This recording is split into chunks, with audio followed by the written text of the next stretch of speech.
Que Dieu vous bénisse, chacun d'entre vous, aujourd'hui, dans cette journée. Je vous invite à vous asseoir, que vous puissiez vous mettre à l'aise dans les lieux où vous vous trouvez en ce moment pour écouter la méditation. Aujourd'hui, nous allons être très attentifs à la méditation de la parole du Seigneur. Nous allons parler de Dieu. Nous allons parler de la Bible. Parlons du Seigneur, c'est ce qu'il y a de plus beau pour nous les êtres humains. Et parlons aussi de notre Dieu avec tout notre cœur. Alors, je vous avais dit la semaine dernière que nous allions parler d'un sujet très merveilleux par rapport de l'œuvre du Saint-Esprit. Nous avons lu l'œuvre du Saint-Esprit, tout d'abord la promesse du Saint-Esprit, et ensuite l'œuvre du Saint-Esprit. Et c'est ça qu'aujourd'hui, nous allons donc éclairer et pouvoir trouver ici tous ces secrets pour ainsi pouvoir profiter de la parole de notre Dieu. Mais avant cela, nous allons chanter au Seigneur un autre hymne. Chantons un autre hymne au Seigneur avec notre instrument. Chacun d'entre vous, vous avez un instrument.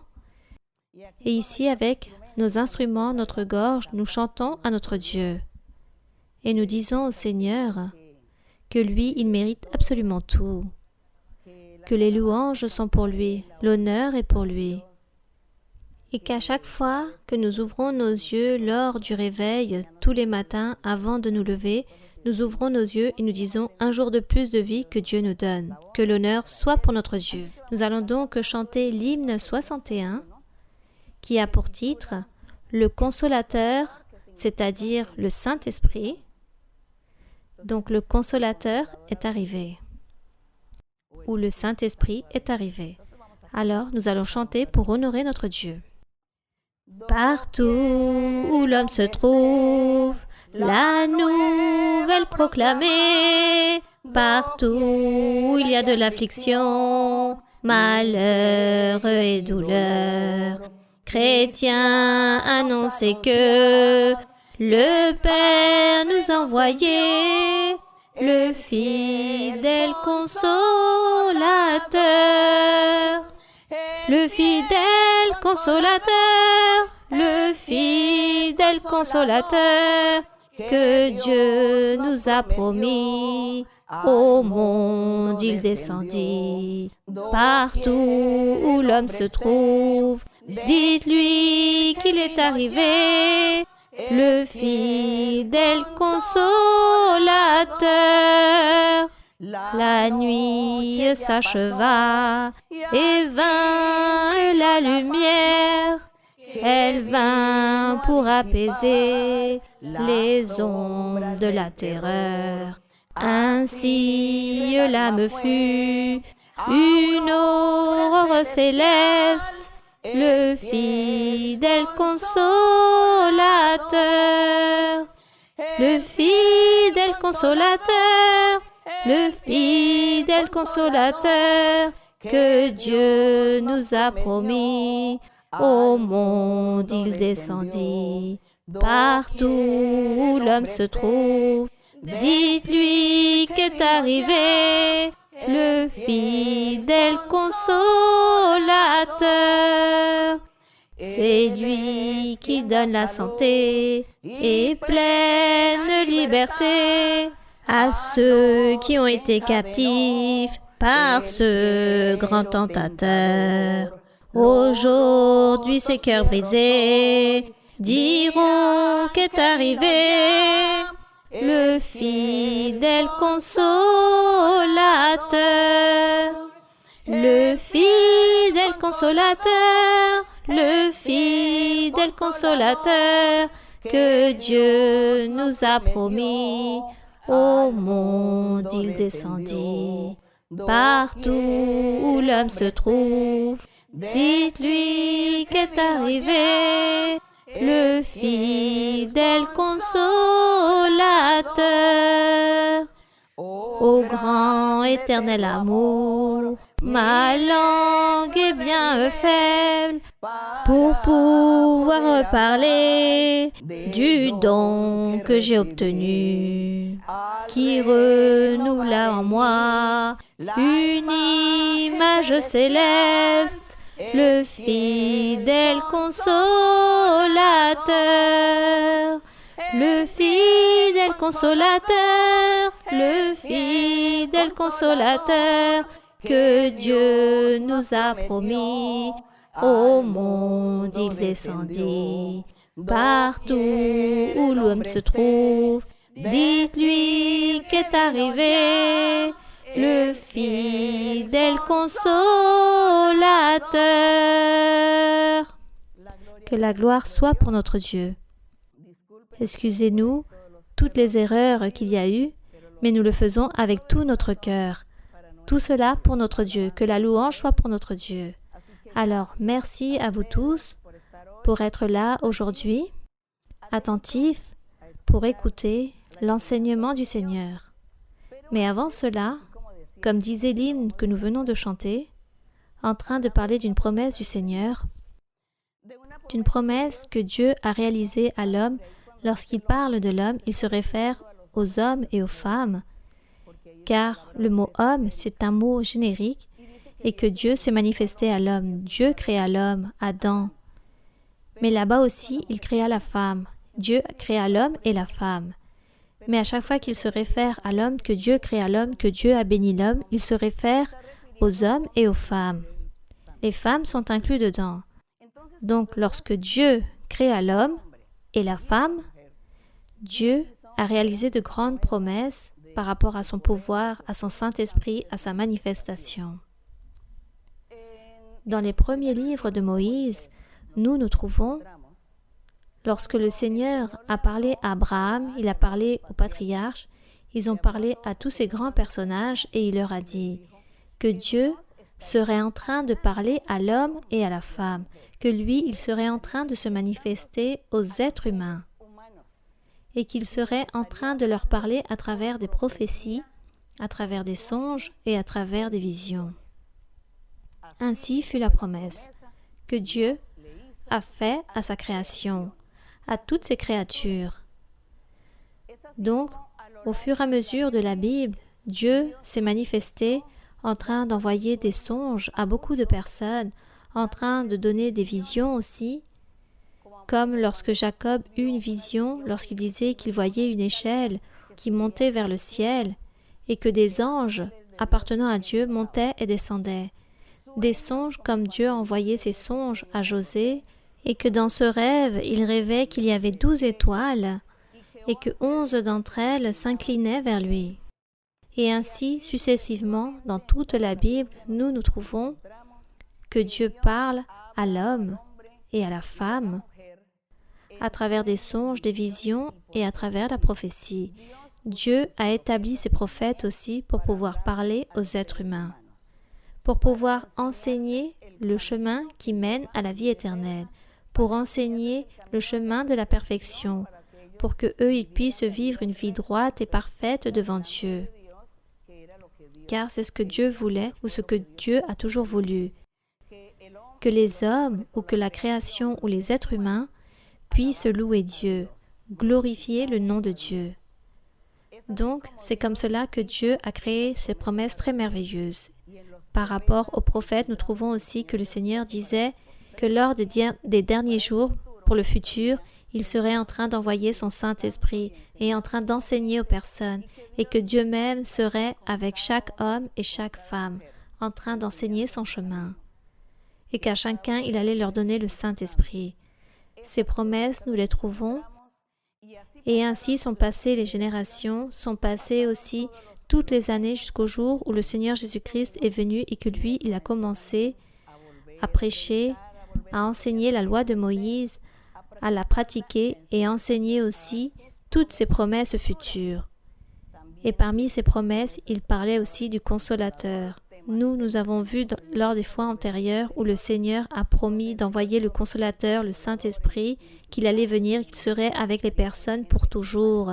Il n'a pas dit juste pour quelques années ou quelques mois. Non, il serait là pour toujours. Le Saint-Esprit serait là avec les disciples de l'Évangile de Jésus-Christ, avec tous ces disciples, toutes ces personnes qui allaient se convertir à l'Évangile véritable du Seigneur Jésus-Christ, que le Saint-Esprit serait en train de réaliser des merveilles, des œuvres, des prodiges, des miracles, qu'il serait en train d'utiliser des hommes et des femmes pour ce travail si important. C'est ainsi que le Seigneur Jésus-Christ a accompli et nous avons pu voir l'accomplissement de ses promesses. Et comme je vous disais aussi, il y a beaucoup de personnes, je connais beaucoup de personnes dans le monde, beaucoup de dénominations ou d'autres groupes chrétiens qui disent, qui lisent la Bible, qui cherchent, qui prient notre Dieu. Je connais beaucoup de chrétiens, mais eux, ils n'ont pas la manifestation du Saint-Esprit. Je vois qu'à eux, leur manque que Dieu parle, car Dieu parle et les personnes disent « Mais comment cela que Dieu parle? Cela ne peut pas être possible. Cela est vraiment incroyable.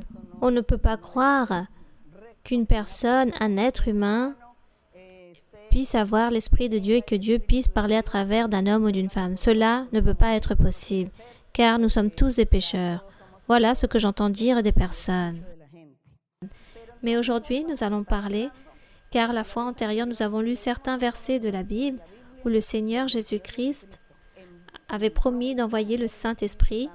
Et ainsi, cela s'est produit. Les personnes ont été remplies du Saint-Esprit comme le jour de Pentecôte. Les personnes ont reçu le Saint-Esprit et ont parlé de nouvelles langues. Ces personnes ont prophétisé et cela fut une promesse que le Seigneur Jésus-Christ avait faite avant de monter au ciel. Il avait dit à ses apôtres qu'ils devaient rester là en train d'attendre jusque puisse venir le Saint-Esprit à Jérusalem et qu'ils puissent être remplis du pouvoir du Très-Haut. C'est ainsi qu'ils ont obéi et ce jour est arrivé, le jour de Pentecôte, une fête des Juifs. Le Saint-Esprit est arrivé, qu'il s'est répandu sur chaque homme et chaque femme et tous ont commencé à parler en langue et ont commencé à prophétiser. Donc je répète à nouveau, ce sont les promesses que Dieu a réalisées depuis le début lorsqu'il a créé l'homme. Et Dieu dit qu'il parle et c'est pour cela que nous, dans nos assemblées, nous disons que notre assemblée, Dieu parle et les personnes s'étonnent. Pour eux, c'est quelque chose d'incroyable, quelque chose d'impossible de comment cela que Dieu parle. Bon, il est vrai que nous, parfois, nous n'arrivons pas à expliquer aux personnes et dire qu'il s'agit de cette façon que Dieu nous parle. Et nous disons plutôt, allez à l'église, allez à l'assemblée. Et lorsque ce jour-là, vous allez vivre cette expérience de recevoir le don de la prophétie, alors ce jour-là pourrait dire, parler, vous allez comprendre et vous prendrez votre propre décision par rapport à ce respect. C'est la seule chose que nous faisons. Mais comme je vous l'avais promis, à toutes ces personnes qui dans leur église ne se manifestent pas le Saint-Esprit, j'avais dit que j'allais vous donner la formule ou la recette magique pour que vous aussi, vous puissiez recevoir ce que nous, aujourd'hui, nous sommes en train de vivre, ce que nous sommes en train de profiter. Alors, aujourd'hui, nous allons lire cette recette qui se trouve dans la Bible. Alors, ce que vous devez faire, c'est disposer votre cœur.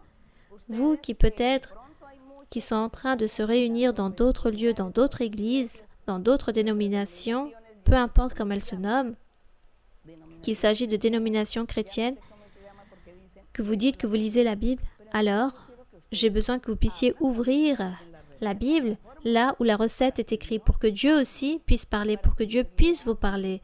Et n'oubliez pas que c'est à travers des songes, des visions ou à travers la prophétie et même des révélations. Ainsi, Dieu parle aux êtres humains. Alors, ne doutez pas. Pourquoi allez-vous douter? Si Dieu est puissant, si Dieu a parlé depuis le début, lorsque vous lisez la Bible, vous trouvez tous les exemples et toutes les manifestations lorsque Dieu parlait aux personnes. Et tout cela s'accomplissait, tout s'accomplissait. Et aujourd'hui aussi, tout s'accomplit. Dans notre Église, nous menons déjà dans notre Église depuis que Dieu nous a ordonné que nous devions établir une assemblée pour que le Saint-Esprit puisse se manifester parmi nous. Et cela fait déjà 50 ans. Nous avons pu voir la main de Dieu. Nous avons pu voir les miracles, les prodiges. Nous avons vu toute cette manifestation de Dieu.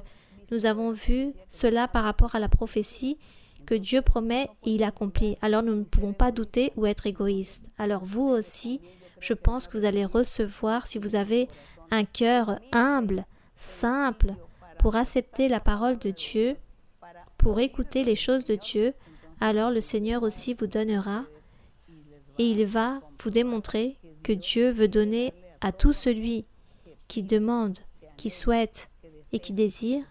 Dieu dit, celui qui appelle, on lui ouvrira la porte. Celui qui frappe, on ouvrira et on lui donnera. Alors il faut ouvrir votre cœur, disposez-le, afin que Dieu puisse entrer et demeurer dans votre cœur pour que le Saint-Esprit vienne à votre vie et puisse se manifester. C'est cela. Cessez l'orgueil, l'arrogance, cessez le fanatisme ou la rébellion. Ôtez ce cœur fermé par un bloc de pierre et avoir un cœur de chair disposé pour notre Dieu. Une fois que nous aurons lu ces versets que nous allons ouvrir ici dans le livre de Jean, dans l'évangile de Jean, alors ici, dans le chapitre 16, ouvrez donc très rapidement la Bible dans l'évangile de Jean, chapitre 16, où il est écrit dans le verset 7 et 8 et 13. Ici, le Seigneur Jésus-Christ dit de nouveau, je suis en train de rappeler ce que nous avions déjà dit, mais afin que nous puissions nous retrouver dans la lecture. Le verset 7 dit, « Cependant, je vous dis la vérité, le Seigneur Jésus était en train de parler aux apôtres, il était en train de leur dire, « Je vous dis la vérité, il vous est avantageux que je m'en aille, car si je ne m'en vais pas, le Consolateur ne viendra pas vers vous.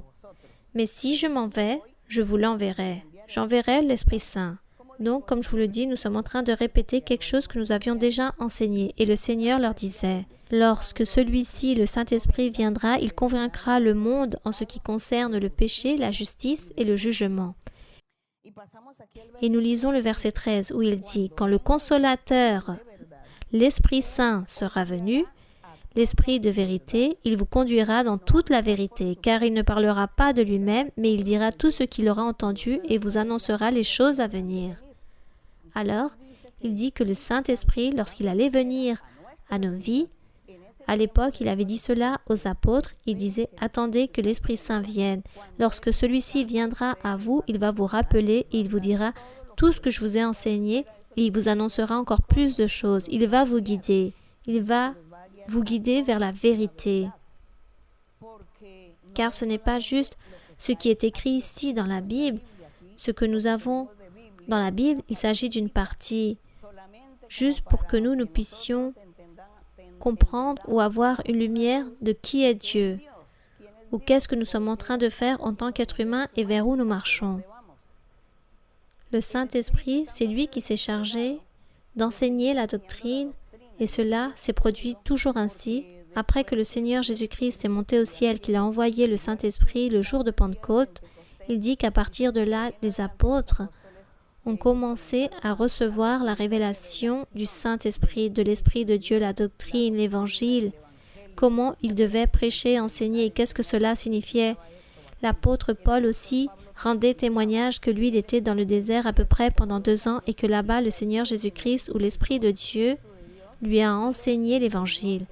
Alors ici, nous voyons que le Seigneur Jésus-Christ se trouvait dans la vérité lorsqu'il a dit que l'Esprit Saint allait venir et qu'il allait guider tous dans la vérité.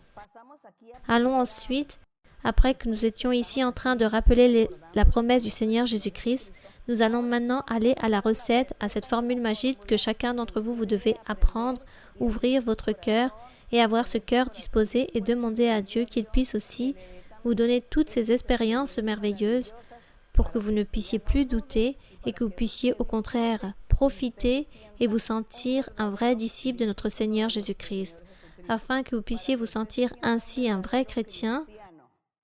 Alors, ici se trouvent les formules, la recette de cette promesse du Saint-Esprit et de cette œuvre du Saint-Esprit, de cette manifestation. Nous allons donc ouvrir dans le premier livre de Corinthiens la manifestation du Saint-Esprit. Je sais que pour les frères et sœurs qui se réunissent déjà dans l'Église de Dieu ministériel de Jésus-Christ international, eux, ils connaissent déjà toute cette doctrine. Ils savent toute cette vérité.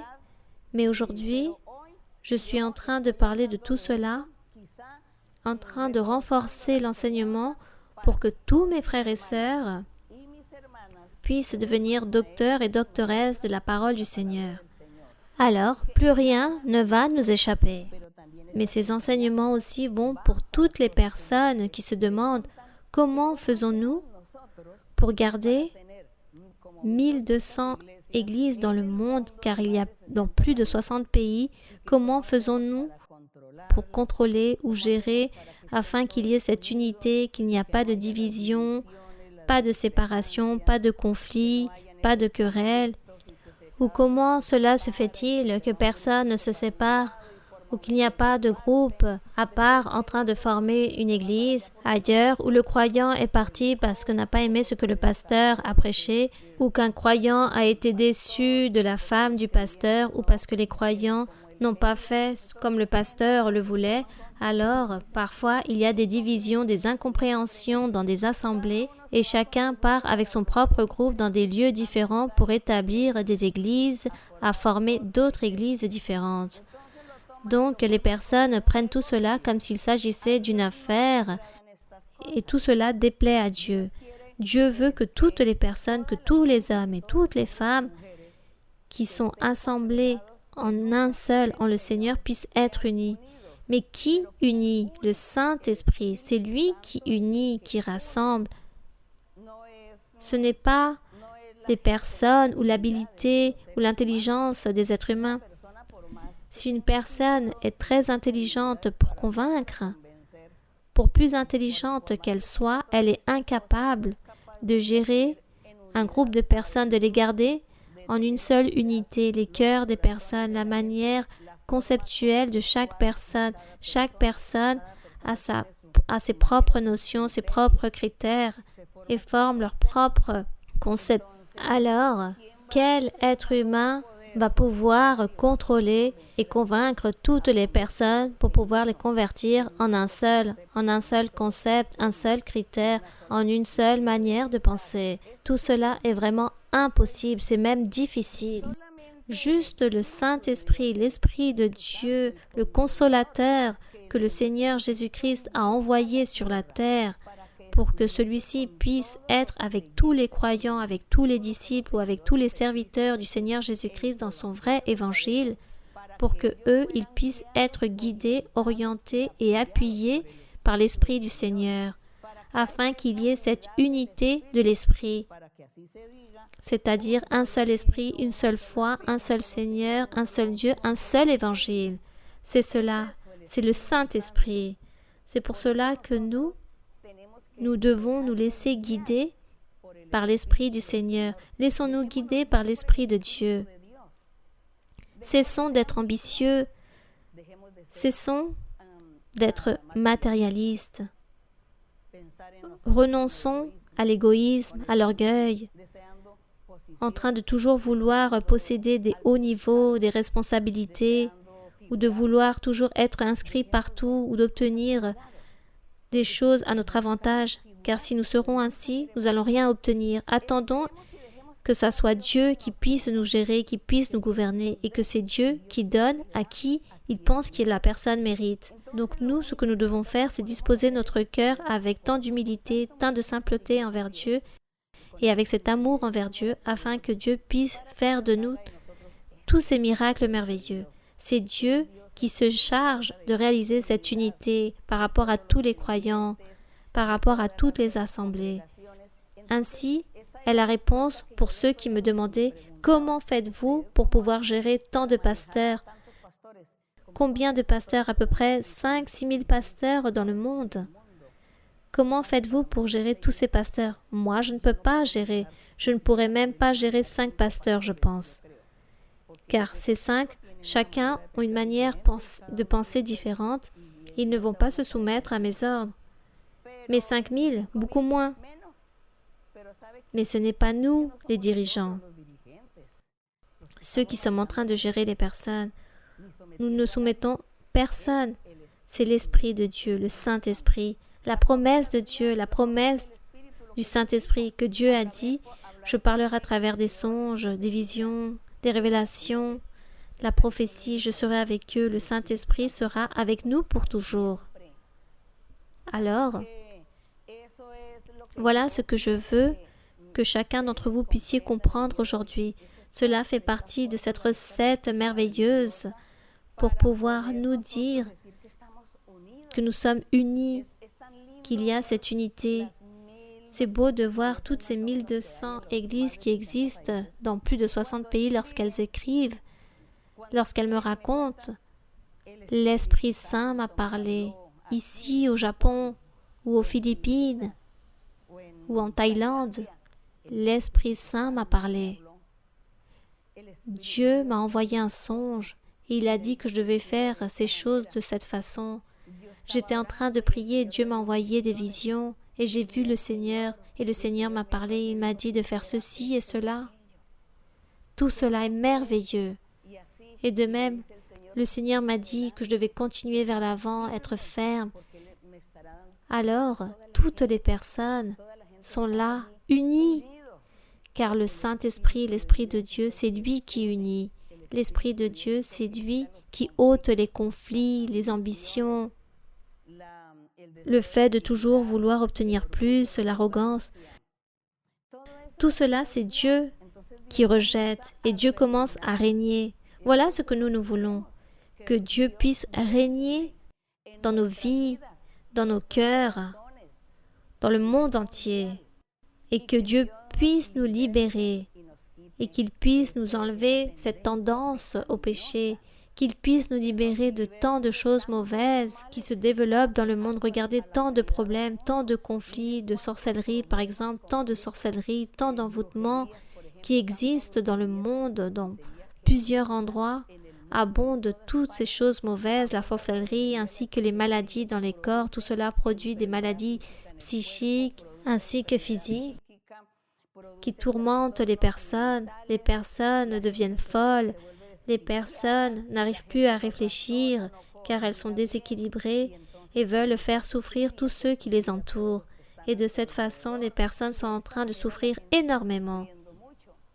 Et toutes ces choses qui se produisent, les incompréhensions dans les foyers, dans les couples, les violences au niveau des familles, les mères de famille en train de souffrir avec leurs enfants, l'abandon des enfants, car, par exemple, l'époux est devenu irresponsable, car il a commencé à consommer de la drogue, et cette personne est devenue irresponsable et ne soutient plus son propre foyer, donc la mère de famille vit seule et est en train de souffrir car ils se sont séparés.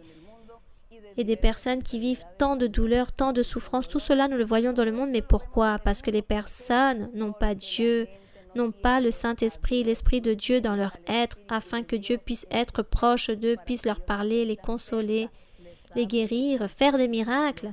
Et nous voyons tout cela dans le monde. Nous avons donc besoin de Dieu. Nous avons besoin que Dieu se manifeste. Et nous, dans notre assemblée, Dieu est en train de se manifester. Mais nous sommes un tout petit nombre en comparaison aux millions et milliards de personnes qui existent dans le monde. Nous sommes très peu et nous n'arrivons pas à distribuer ou à évangéliser ou à donner aux personnes par rapport à ce que Dieu nous donne. Tout cela est impossible. Alors Dieu veut que toutes ces millions de personnes qui existent écoutent et puissent se convertir et croire, lire la Bible et demander à Dieu et dire « Seigneur, moi aussi, je veux profiter de cela. Moi aussi, Seigneur, je veux être un enfant de toi. Que tu puisses me donner toutes ces merveilles, ces bénédictions, tous ces prodiges que je lis ici dans la Bible. Que toi aussi, tu puisses les réaliser dans ma vie, dans ma famille, en mes amis, en toutes ces personnes que je vois qui souffrent autour de moi.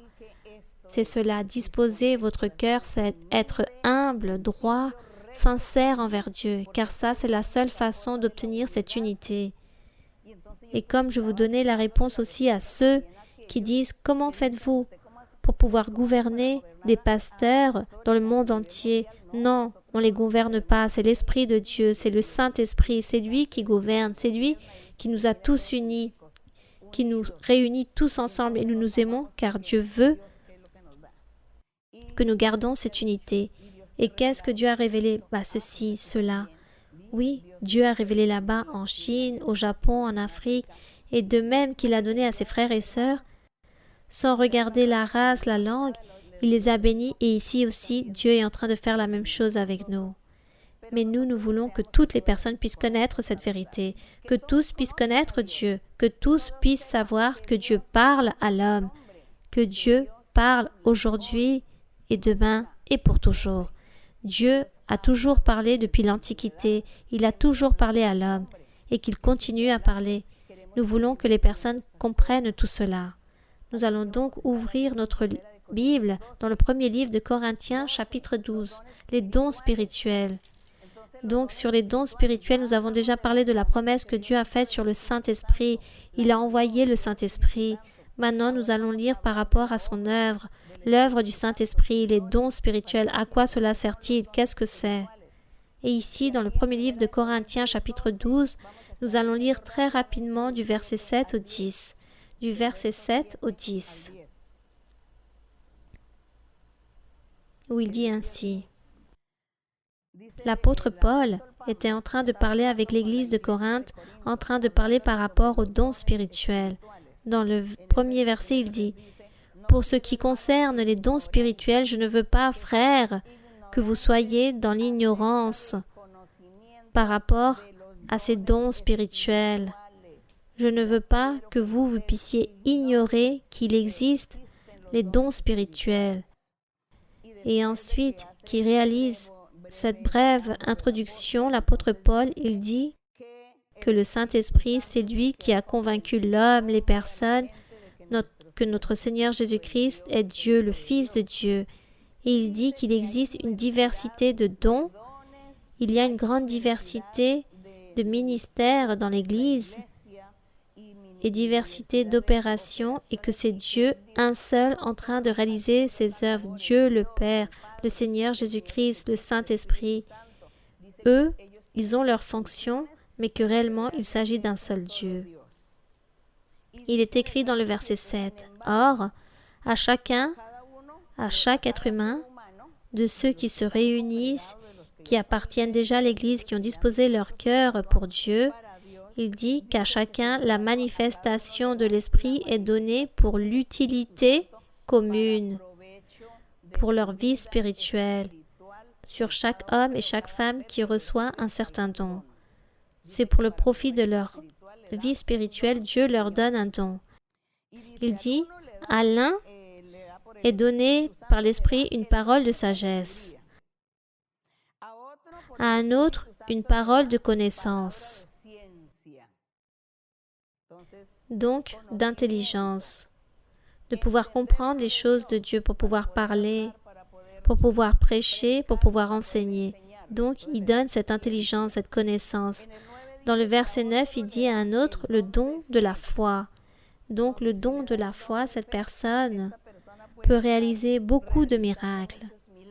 Et elle les fait sur le nom de notre Seigneur Jésus-Christ. Et comme cette personne a ce don de foi, alors les autres diront comment Dieu peut utiliser cet homme, cette femme, et regarder les miracles que Dieu a faits.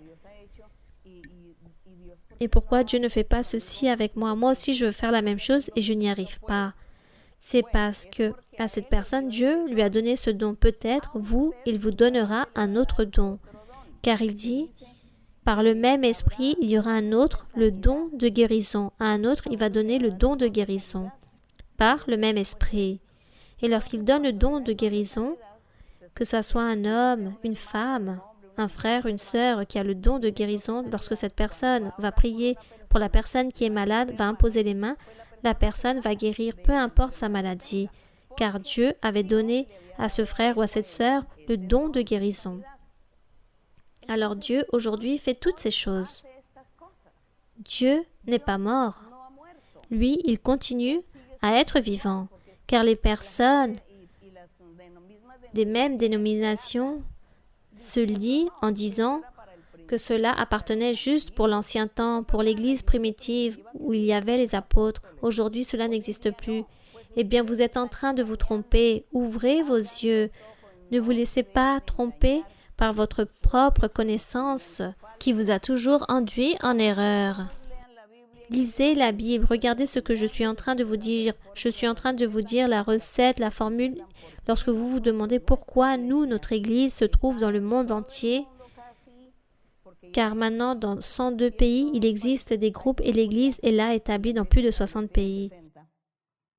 Et les personnes sont là heureuses en train de recevoir les dons spirituels et Dieu en train de se manifester à travers les miracles, les prodiges, avec toutes ces merveilles. Dernièrement, Dieu a guéri du coronavirus sur beaucoup de personnes. Un grand nombre de personnes, il a guéri du cancer. Il a même gardé de la mort certaines personnes parce que Dieu veut encore leur donner des opportunités pour que ces personnes vivent. Voilà les miracles. Alors, ne soyez pas aveugles, ouvrez vos yeux et dites, « Seigneur, moi aussi je veux recevoir, que tu puisses me donner comme à toutes ces personnes. » Et vous allez voir que Dieu va vous donner, car c'est le Dieu de tous. Donc il dit ici, nous sommes en train de parler des dons spirituels afin que pour vous tout cela soit clair. À un autre, il va donner le don de réaliser des miracles. Cela, nous l'avons vu dans notre Église. Nous connaissons qu'est-ce que ce don d'opérer des miracles. Nous avons pu voir des personnes que Dieu utilise pour réaliser des miracles. Il dit qu'à un autre, il va lui donner la prophétie. Et je vous raconte que dans notre Église, il y a beaucoup ce don de la prophétie. Les personnes entrent dans l'Église, ceux qui viennent pour la première fois, et le Seigneur, un jour, une sœur ou un frère qui a le don de la prophétie, impose les mains, donne la prophétie, et cette personne va pleurer de joie parce que Dieu a sondé son cœur, a parlé de sa vie intime, cachée, que personne ne connaissait. Donc Dieu brise le cœur de cette personne, et la personne dira oui, Dieu se trouve dans cette église, car personne ne connaissait ma vie, et ici on m'a parlé de ma vie secrète. Et j'ai aujourd'hui comme l'impression d'être libre. J'ai l'impression qu'on a allégé mon fardeau. Dans ma vie, il n'y avait que de l'affliction et de l'amertume. Tout a disparu. Je me sens en paix, je me sens libre, je me sens heureuse. Je suis très allègre, je veux continuer à venir dans cette église, je veux continuer à me réunir ici. Voilà ce que les personnes s'expriment une fois qu'elles reçoivent la prophétie. Car ce n'est pas juste, comme on dit, comme certaines personnes disent dans certaines dénominations chrétiennes qui disent lire la Bible, osent nous juger et dire que nous sommes des sorciers ou que nous sommes remplis de démons, en train de dire que ce que nous avons, ce sont des esprits menteurs et que cela est une voyance. Je pense que les personnes devraient faire attention afin de ne pas parler à la légère. Dieu est en train d'écouter et en train de tous nous regarder. Celui qui réalisera un blasphème, Dieu le châtiera très durement. Donc, vaut mieux ne pas parler et plutôt se taire. Lorsque vous ne savez pas sur quelque chose, alors ne jugez pas et ne parlez pas à la légère. Plutôt dites, je vais d'abord enquêter. Une fois que je vais enquêter, alors je pourrai parler. Mais avant, je ne vais pas parler. Évitez de pécher, car parfois nous parlons à la légère et nous péchons devant Dieu. Et cela s'est déjà produit. Cependant, il y a beaucoup de personnes qui sont venues dans notre assemblée et qui ont trouvé ici cette paix, ce changement de vie. Sachez qu'une personne va aller voir un sorcier, des voyants, pour demander, pour réaliser des sorcelleries ou qu'on puisse lire son avenir, si cette personne va avoir un bon futur ou pas. Mais il s'avère que là-bas, cette personne est trompée, cette personne ne trouve pas de paix, n'est pas libre. C'est une personne qui vit avec amertume et a toujours cette envie de se ôter la vie. Car le diable ne donne pas la paix, il ne donne pas la joie, il ne donne rien. Tandis que Dieu, oui, lorsque les personnes viennent à l'Église et le Saint-Esprit leur parle à travers le don de la prophétie, à travers l'imposition des mains d'un frère ou d'une sœur, Dieu libère cette personne et donne la paix, la joie, l'allégresse. La personne change de pensée, d'opinion. Je me rappelle qu'un jour, une personne est venue dans notre assemblée pour la première fois. Celle-ci avait des problèmes, des conflits là-bas avec son époux, mais elle n'a rien dit. Elle est venue remplie d'amertume, d'affliction. On a prié pour elle, on lui a donné la prophétie et le Saint-Esprit lui a parlé et lui a dit « Ne te sépare pas de ton époux, ne lui demande pas le divorce, sois patient avec lui, car lui, il t'aime et tu dois être rempli de patience. Ne t'inquiète pas, car je vais t'aider. Ainsi parla le Saint-Esprit. Et cette femme est partie heureuse. Elle a dit, oui, cela est certain, car mon époux a été infidèle et je suis incapable de le pardonner. J'allais tout de suite lui demander le divorce et je me sentais remplie d'amertume, affligée, désolée. Mais maintenant, avec ce qu'on m'a dit dans la prophétie, ce que Dieu m'a parlé, alors je pars heureuse, car le Saint-Esprit a dit que mon époux m'aime et cela me rend très heureuse. Cette femme est partie, elle s'est remplie de patience comme Dieu le lui avait dit et son foyer s'est rétabli. Après cela, ils vécurent heureux jusqu'au dernier jour de sa mort. Car 4 ans ou 5 ans après qu'elle ait vécu cette expérience, son époux est mort, mais ils ont été heureux, ils ont terminé ensemble et très heureux. Donc Dieu donne la joie. Le diable ne donne pas la joie. Alors pourquoi on va parler sur nous en disant que nous avons des démons ou que nous sommes le diable? Non. Nous, ce que nous faisons dans notre Église, c'est offrir la paix aux personnes. Dieu parle et donne la joie, la tranquillité, la liberté et ôte cette envie de vouloir sauter la vie. Et Dieu donne un changement de vie pour un bien. Voilà ce que fait notre Dieu. C'est pour cela que nous sommes ici avec ce Dieu véritable qui parle. Dieu parle aujourd'hui. Et si nous continuons ici avec les dons spirituels, il dit lorsqu'il donne les dons spirituels à une personne, parmi le don de la prophétie que nous étions ici en train de lire, à un autre, il va lui donner le don de discernement des esprits. Le discernement des esprits, c'est connaître. Si par exemple, on vous a fait des sorcelleries, des envoûtements, alors ce discernement, ce don de discernement que Dieu donne à cette personne, découvre que vous avez des mauvais esprits dans votre corps qui sont en train de vous tourmenter, qui vous rend malheureux. Alors la personne qui a ce don dira « Venez, je vais vous imposer les mains afin que Dieu puisse vous délivrer de ces mauvais esprits qui vous tourmentent la nuit, car vous êtes remplis de sorcellerie. » Ça, c'est le don de discernement d'esprit, pouvoir savoir qu'est-ce qu'il y a de mal en vous et Dieu viendra utiliser cette personne à qui il a donné le don afin que l'autre personne puisse être libre, pour que vous puissiez être libre de tout cela. Et ça, c'est le don de discernement d'esprit.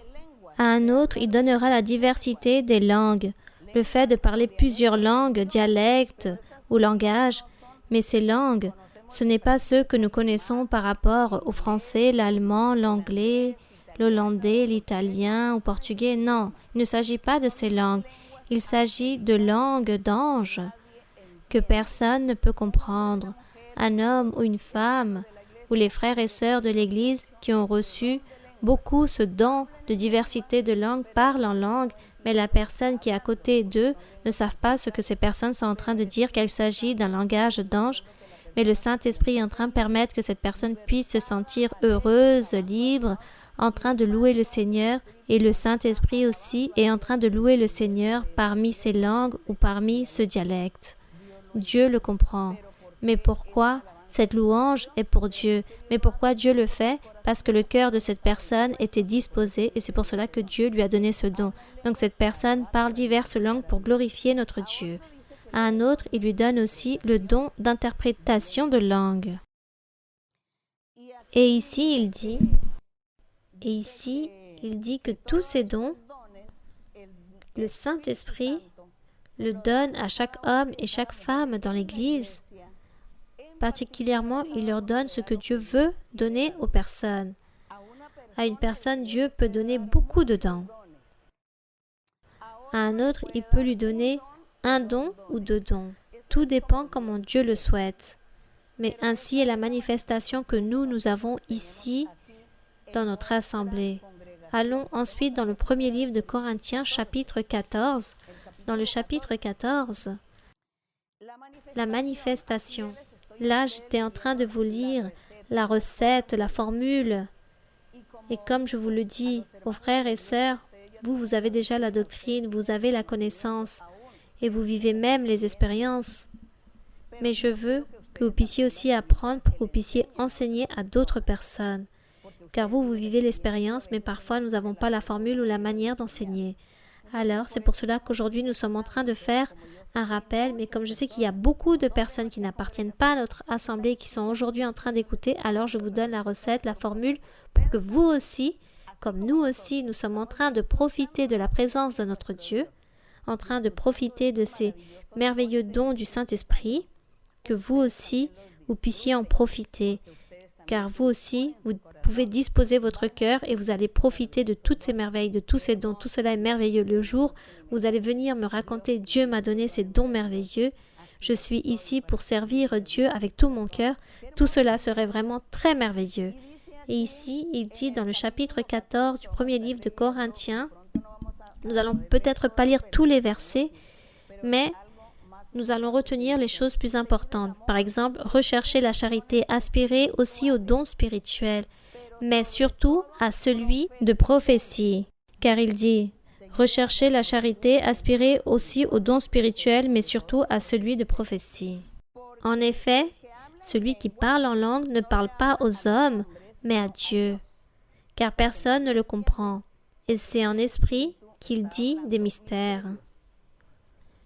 Celui qui prophétise, au contraire, donc vaut mieux prophétiser que parler en langue dans l'assemblée. Celui qui prophétise, au contraire, parle aux hommes, oui, il parle aux hommes, comme lorsque vient pour la première fois une personne, homme ou femme, cette personne vient pour la première fois ici dans notre assemblée, prie, et par exemple, un jour, une femme est rentrée ici, celle-ci venait pour la première fois à l'église, on lui a imposé les mains et le Saint-Esprit lui a dit, « Et ce que tu vas réaliser, ne le fais pas. Garde-toi de faire ce que tu veux faire, car ce qui se trouve dans ton ventre, c'est un garçon et cet homme, c'est lui qui va te soutenir, qui va tendre ta main, qui va veiller sur toi toute la vie. » Et elle est restée très surprise, au point qu'elle est même tombée en larmes, mais à la fois très stupéfaite. Elle dit ici, mais personne ne me connaît. Moi, j'allais justement aller demain à un endroit où on réalise des avortements, car je suis enceinte, et j'allais justement avorter cet enfant. Et je ne savais même pas que cet enfant était un garçon, car cette femme avait 1 mois, voire 2 mois de grossesse. Et cette femme a dit, maintenant, je ne vais plus avorter, car ici, Dieu est en train de me dire qu'il ne faut pas que je fasse cela. Elle a obéi. Donc, elle n'a pas réalisé cet avortement. Mais plus tard, elle a continué à se réunir dans notre assemblée, car elle a été séduite que Dieu ait pu lui dire tout cela. Elle a donc continué à venir à l'église. Et oui, effectivement, elle a eu cet enfant. C'était un homme, c'était un garçon, il a grandi. Et malheureusement, elle a été abandonnée par son époux. Mais c'est son fils qui a veillé toute la vie pour elle. Aujourd'hui, elle est morte. Durant toute sa vie, son fils a veillé sur elle, voir ce qu'elle avait besoin, si elle avait de la nourriture ou pas. Tout cela est merveilleux. Ça, c'est le don de la prophétie. Voilà ce qui est écrit ici lorsqu'il dit « Vaut mieux réaliser la prophétie, car celui-ci parle aux hommes pour édifier. » Que cela sert pour édifier, pour exhorter et pour consoler, et montrer le chemin correct à suivre, pour le consoler comme cette femme qui a été consolée, car effectivement, elle se sentait très mal à l'aise par le fait que c'était une mère célibataire. Et elle a dit, moi je suis enceinte et avec un enfant, non, cela ne doit pas être ainsi, je préfère avorter. Mais le Seigneur l'a consolée et lui a dit, ne fais pas cela, car ton fils va veiller sur toi toute la vie. Et c'est lui qui va te soutenir. Ça, c'est une grande consolation. Tu ne vas pas être seul. Rien ne te manquera dans ta vie. Tu l'auras, lui. Ça, c'est la consolation que le Saint-Esprit donne. Il dit que la prophétie est pour cela, pour édifier, exhorter et consoler. Édifier comment cette femme, par exemple, a été édifiée dans sa vie spirituelle, car cette femme a dit, à partir de maintenant, je viens dans cette église. Je vais rester dans cette église. Ça, c'est s'édifier. Elle a changé d'opinion. Elle s'est éloignée du mal. Elle s'éloigne du péché, de ce péché qu'elle allait réaliser. Elle vit une vie nouvelle est droite en le Seigneur, elle commence à avoir de la joie, de l'allégresse dans son être. Ça, c'est l'édification. Donc, on parle ici d'édifier et exhorter, que le Seigneur lui a donné cette exhortation. C'est lorsqu'il a dit, ne fais pas cela, je vais t'enseigner quelque chose de mieux et je vais t'enseigner que cet être va être ta bénédiction et rien ne va te manquer dans ta vie. Là, le Seigneur était en train de la réprimander, de l'exhorter. Et la consolation, oui, effectivement. Maintenant, elle connaissait son futur, qu'elle n'allait pas mourir de faim et qu'elle n'allait pas être seule, que son fils allait veiller sur elle toute la vie. Ça, c'est la prophétie. Celui qui prophétise dans le verset 3, dans le premier livre de Corinthiens, chapitre 14, celui qui prophétise, au contraire, parle aux hommes, les édifie, les exhorte et les console. Bien.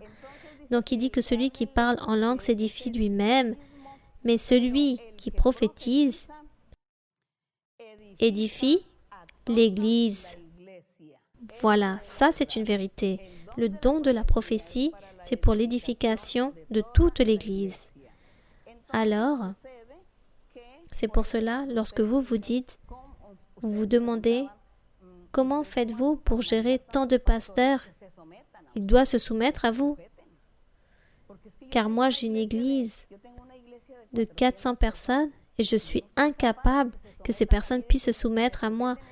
Non, immédiatement, il y aura des conflits, des querelles, les personnes vont partir, vont former d'autres églises ou réaliseront des groupes rebelles contre moi. Ainsi me parlait un jour ce pasteur appartenant à une église nommée X. Alors, comment faites-vous? Et moi, là, je suis en train de donner la recette, la formule, l'Esprit Saint. Et il dit que la prophétie sert pour édifier, ici dans le verset 4, celui qui parle en langue s'édifie lui-même, mais celui qui prophétise, qui est le plus important, édifie l'Église. Car si ici dans l'Église, il y a 1000, 2000 personnes, alors s'il y a un groupe de personnes qui sont rebelles, insensées et veulent s'éloigner ou ne pas se soumettre à la volonté de Dieu, alors ces personnes vont parler à l'une, à l'autre. Il y aura un plus grand groupe pour voir qui va s'attacher à ce groupe pour réaliser cette rébellion, former toute cette manifestation. Alors que fait le Saint-Esprit ou la prophétie? Alors eux, ils sont là en secret en train de réaliser, de former leur groupe en disant qu'ils vont faire ceci, cela, parce que le pasteur ou parce que ainsi et cela. Et nous allons nous rebeller, nous allons partir à un autre lieu, vaut mieux ne pas revenir ici, nous allons former une autre église. Lorsque ces personnes étaient en train de réaliser tous leurs plans, lorsqu'arrive le don de la prophétie, on leur impose les mains, personne n'était en train de savoir ce qu'ils allaient faire, le Seigneur les réprimande et leur fait un avertissement et commence à leur dire « Pourquoi pensez-vous faire cela? Repentissez-vous avant que le Seigneur vous envoie à vous donner des coups de fouet et leur dit beaucoup de choses le Seigneur. » Et le Seigneur commence à sonder le cœur de toutes ces personnes rebelles. Et Dieu leur parle, leur dit beaucoup de choses et découvre tous leurs plans. Et les personnes vont commencer à dire « Seigneur, pardonne-moi, je vais me repentir, je ne veux pas faire cela. » Et les personnes changent d'opinion. Et toute cette rébellion, c'est fini. Tout ce groupe qu'ils étaient en train de former a pris fin. Parce que Dieu ne voulait pas cela. Et toutes ces personnes commencent à changer. Et si parmi eux, certains n'ont pas changé, alors Dieu va les disperser et les châtier très durement. Et avec le temps, un par un, ils sont en train de revenir à l'Église, en train de demander pardon. Voilà ce que fait le Saint-Esprit. Voilà ce que fait le don de la prophétie. Ainsi travaille le don de la prophétie. Alors, vous lisez bien le chapitre 12, 13 et 14 du premier livre de Corinthiens. Tous ces écrits n'étaient pas juste pour l'Église primitive, d'aucune façon. Ce sont pour aujourd'hui et éternellement, jusqu'au dernier jour de notre mort, ou jusqu'au jour où le Seigneur Jésus-Christ viendra sur sa nuée pour son Église. Alors ici, il est écrit, dans le verset 5, « Je désire que vous parliez tous en langue, mais encore plus que vous prophétisiez. Celui qui prophétise est plus grand, plus important, celui qui parle en langue. » Et dans le verset 6, il dit, « Et maintenant, frères, de quelle utilité vous serais-je si je venais à vous parler en langue et si je ne vous parlais pas par la révélation ou par connaissance ou par prophétie ou par doctrine, vous n'allez pas me comprendre. Donc, lorsque je vais venir vous voir, je vais parler à travers des révélations, de la connaissance, avec de la doctrine, n'est-ce pas, afin que vous puissiez mieux me comprendre. Et je parlerai en langue lorsque je vais me retrouver seule dans la louange. Je vais donner liberté au Saint-Esprit, je vais parler en langue, car ça, c'est pour m'édifier et pour louer mon Seigneur.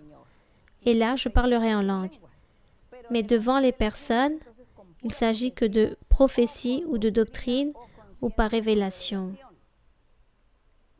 Donc le fait de parler ici, car un jour quelqu'un me disait aussi, mais la prophétie, c'est lorsqu'un homme, un prêcheur, vient ici devant le pupitre et commence à parler. Non, ça, ce n'est pas la prophétie.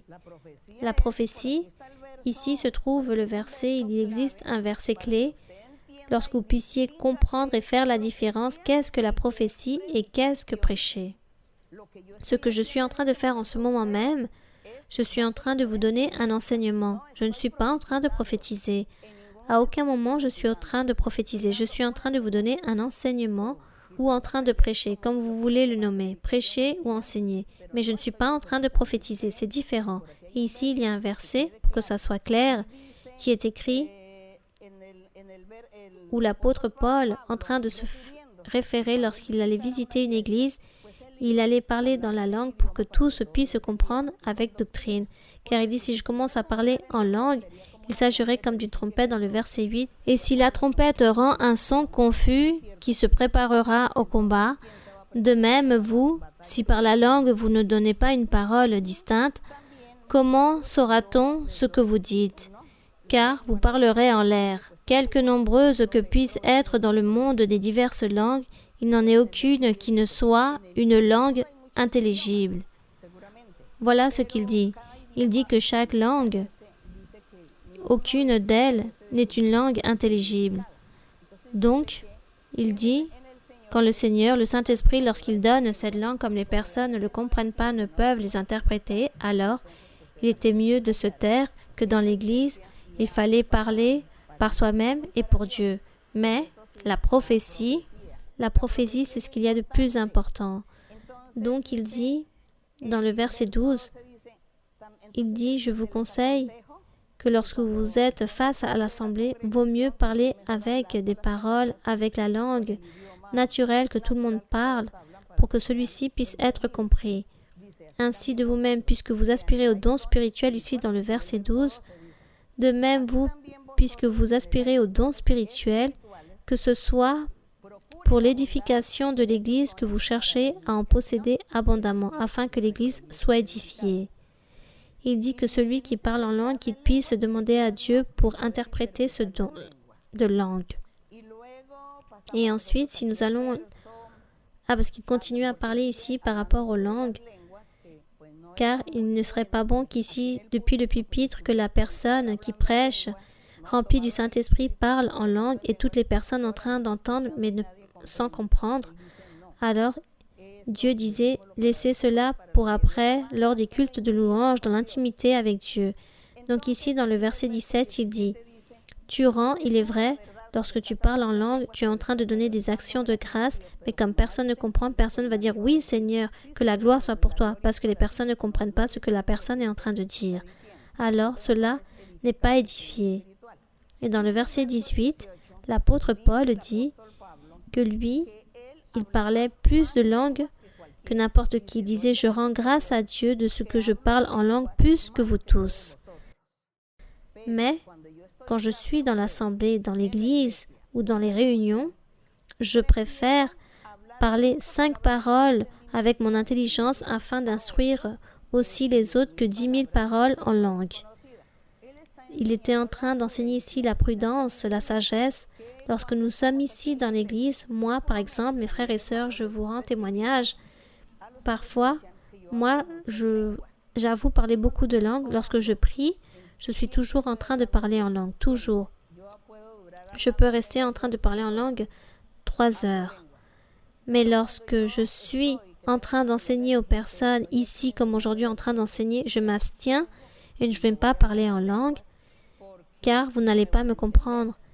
Et pour moi, ça serait quelque chose de très imprudent de réaliser ces choses, où les personnes me montreraient du doigt en disant que je suis une fanatique ou une folle.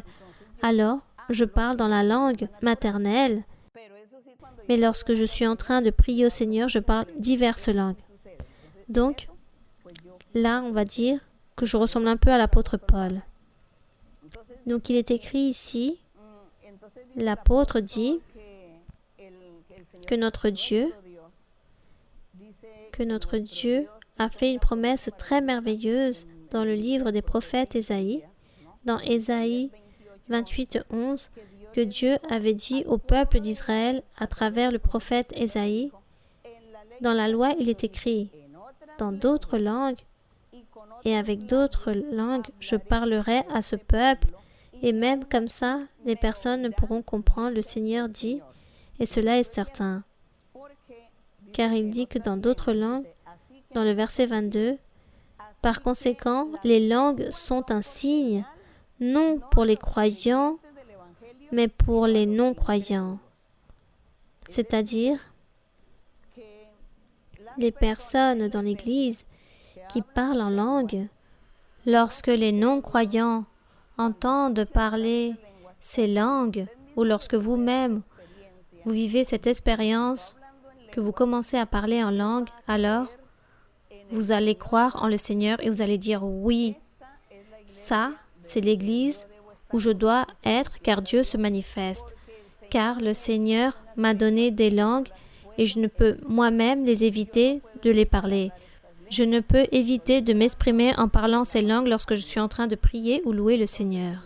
Alors, cela signifie que Dieu se trouve ici. Il dit que ces langues, Dieu les a envoyées autant que signes pour le monde, pour les personnes.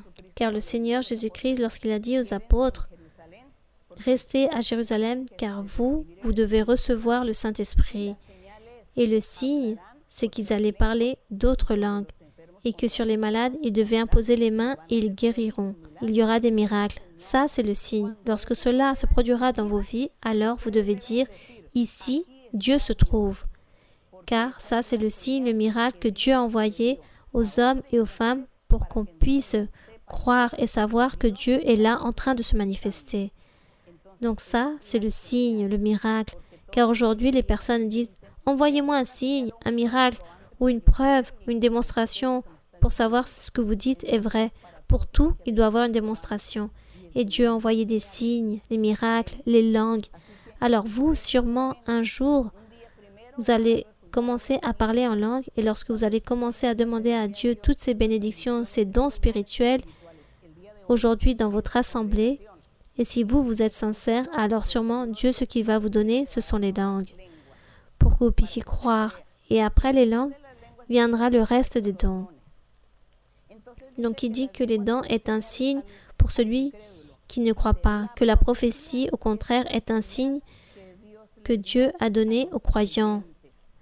C'est pour cela que nous, aujourd'hui, dans notre assemblée, dans l'Église de Dieu ministérielle de Jésus-Christ international, nous disons que nous appartenons à Dieu, que nous louons Dieu et nous suivons ce véritable Dieu, car notre assemblée, il y a le don de la prophétie.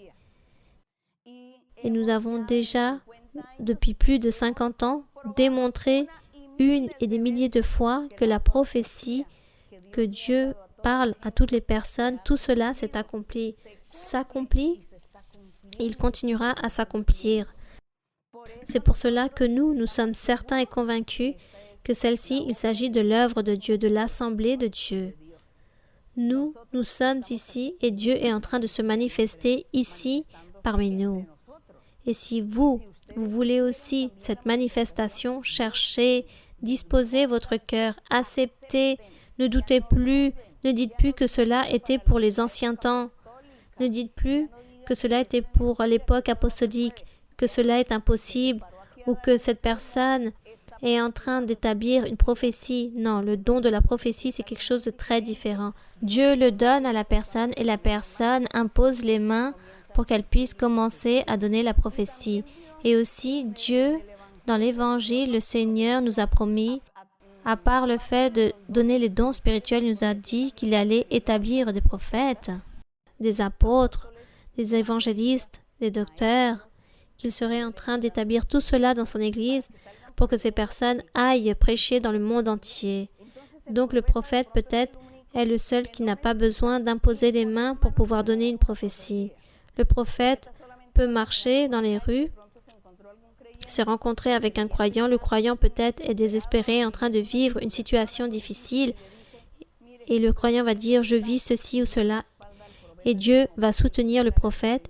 Et le prophète dira « pars en paix et Dieu va donner une solution à ton problème. Continue de l'avant ». Et la personne s'en va et se rend compte que le prophète a écouté et que le problème a mis fin. Oui, le prophète a parlé et Dieu a appuyé les paroles de ce prophète. Mais ici, le don de la prophétie, ici dans l'assemblée que Dieu donne aux hommes et aux femmes, c'est dans l'assemblée l'imposition des mains et ainsi que le don de la prophétie. Des signes pour savoir que Dieu se trouve avec nous.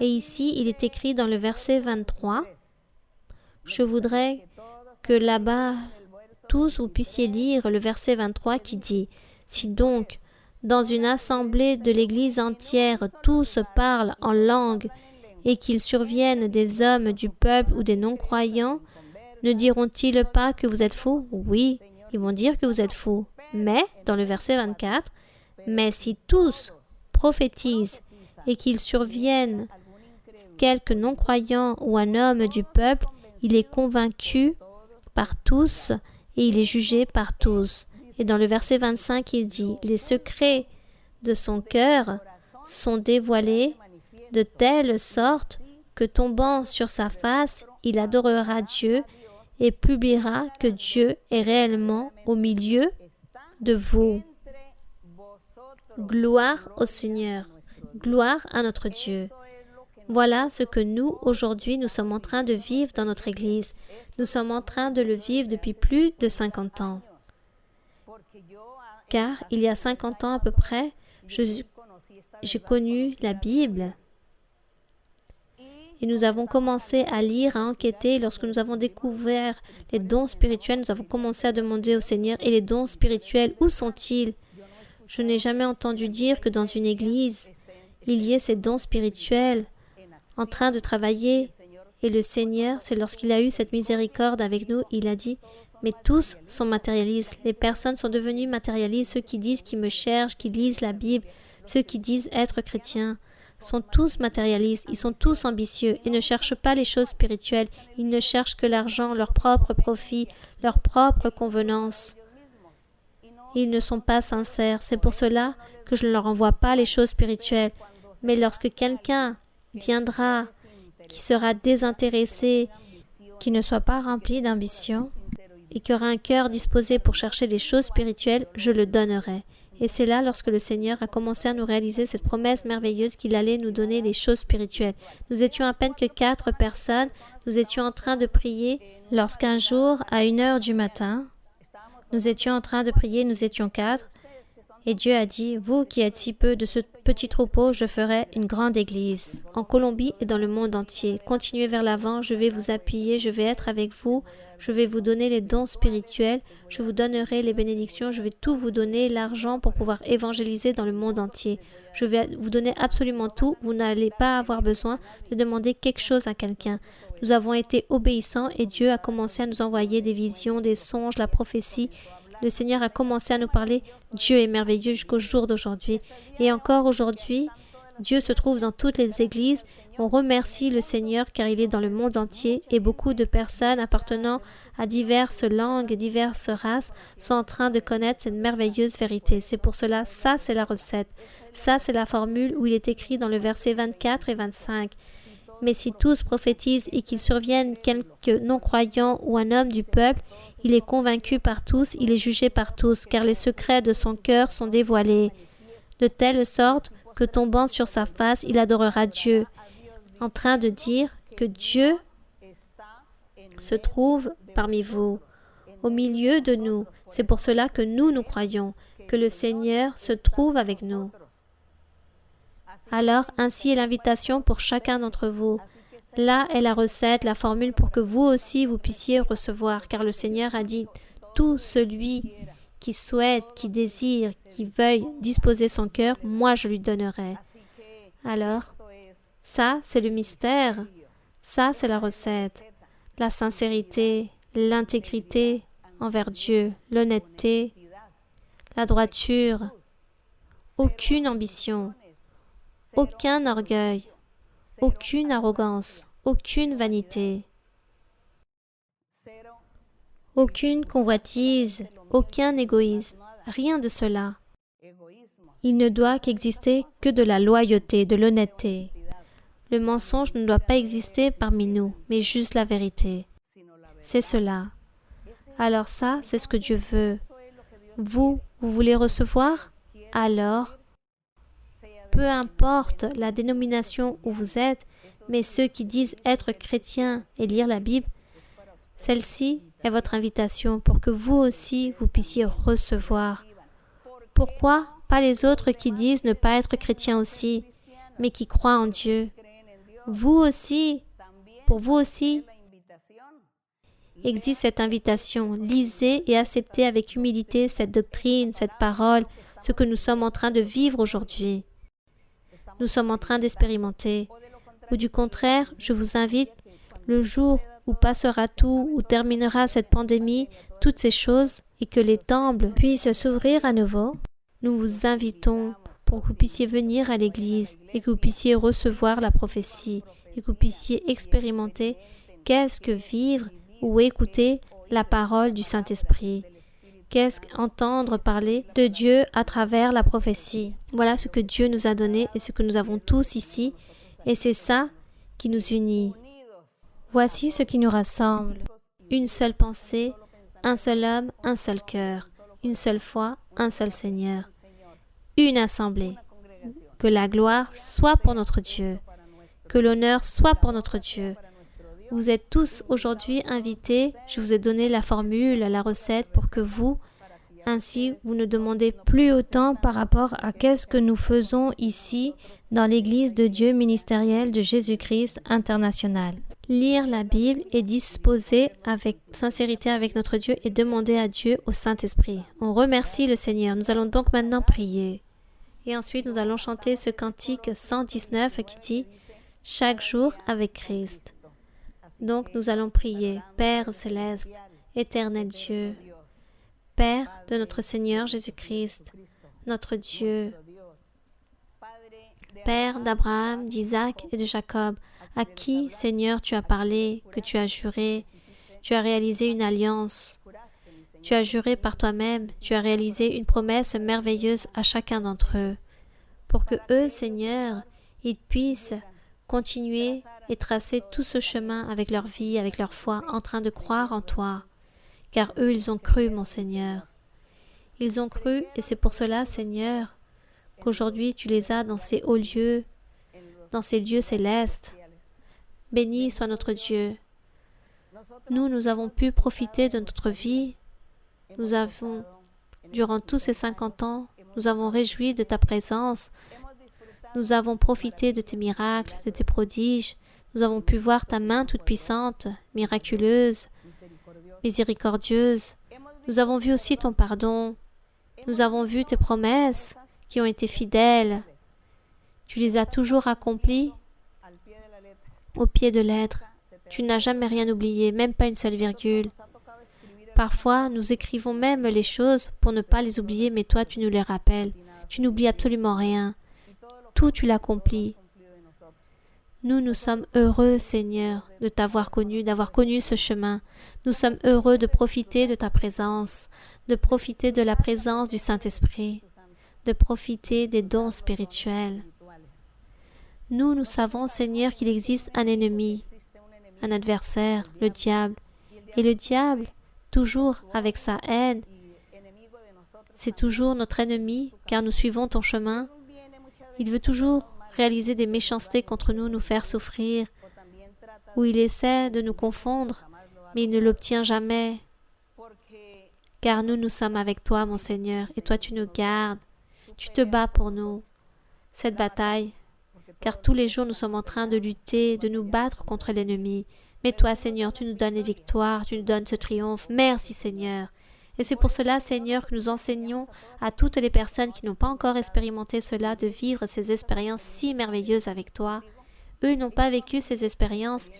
Même si nous leur racontons, c'est pour cela qu'on leur dit qu'ils doivent croire, être fermes, qu'ils aient cette sûreté, qu'ils ne doivent pas douter, car ta main puissante est toujours avec nous. Ton pouvoir est si grand et nous sentons si fiers de toi, d'avoir cru en ta parole, d'avoir cru en ces écrits. Tu les édifies et tu les vivifies avec la réalité. Merci, mon Père Saint, car tu te manifestes parmi nous. Tu nous donnes la vie, la consolation, tu nous allègres, mon Seigneur. Tu nous relèves, mon Seigneur, tu nous fortifies, tu nous bénis dans tous les aspects spirituels et matériels. Merci, car tu nous donnes la paix, la joie, l'abondance. Père Saint, maintenant, Seigneur, je te demande pour ces personnes, pour ceux qui ne te connaissent pas encore, qui ont écouté parler de toi, mais ne te connaissent pas, je te demande pour eux, mon Père. Sois miséricordieux de toutes ces personnes, de toutes ces familles. Car il existe beaucoup de familles, beaucoup de personnes qui souffrent. Il y a des personnes qui sont en train de vivre, car il y a des personnes qui souffrent dans leur vie sentimentale, que ce soit des divorces, des séparations, ou même lors des fiançailles, ou des personnes qui veulent épouser une autre personne et souffrent à cause de tout cela parce qu'ils ne trouvent pas la bonne personne. Alors, Seigneur, tends ta main sur eux et bénis-les, que chacun puisse avoir leur propre couple et qu'ils peuvent être heureux, qu'ils peuvent te connaître afin d'obtenir ce bonheur complet. Aussi, Seigneur, il y a beaucoup de mères de famille qui sont seules, abandonnées, qui n'ont rien. Seigneur, tends ta main, bénis-les, aide-les. Toutes ces personnes qui sont victimes de sorcellerie, d'envoûtement, aussi, Seigneur, libère-les.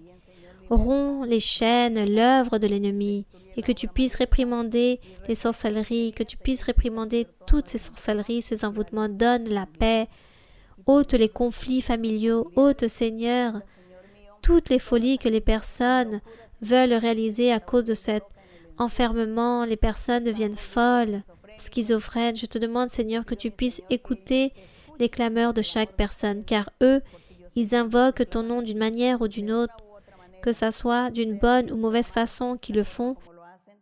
Mais je te demande, Seigneur, qu'à travers ta miséricorde, ton amour, toi qui connais toutes les personnes et qui sais tout, Seigneur, tends ta main miséricordieuse, bénis, donne-leur un peu de paix, de liberté, de joie, donne-leur l'allégresse. Soutiens-les aussi, Seigneur, du côté matériel, avec la nourriture, les vêtements, le toit, par rapport à l'argent aussi, pour qu'ils puissent payer toutes leurs dépenses, tout ce qu'ils ont besoin de payer de manière constante. Seigneur, tends ta main et bénis-les, Seigneur. Ceux qui sont malades de diverses maladies, des maladies aussi qui n'ont pas de guérison, toi, Seigneur, tu es le seul qui est puissant, qui donne la vie. C'est toi qui donnes la vie et qui la ôte. Mais celui qui veut continuer à vivre, écoute sa clameur. Bénis-les, Seigneur. Libère, purifie. Que ta miséricorde soit sur chacun d'entre eux. Que ta miséricorde soit sur ceux qui clament et invoquent ton nom. Merci, mon Père, au nom de Jésus-Christ, ton Fils aimé. Merci, Seigneur. Merci pour pouvoir nous écouter. Merci pour nous regarder, mon Père. Au nom de Jésus. Que l'honneur et la gloire soient pour toi et pour toujours. Amen. Je marche avec Jésus, pas à pas sur les trois chemins. Je marche avec Jésus, ma main dans sa forte main. Jésus me précède, il m'entoure et partout me suit, et sans cesse il m'aide dans la voie qui mène à la vie. Je marche avec Jésus, pas à pas sur les trois chemins.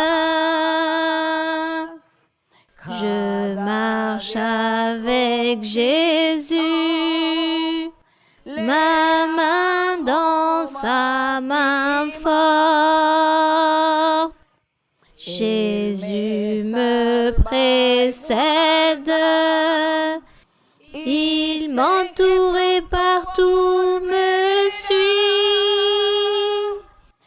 et sans cesse il m'aide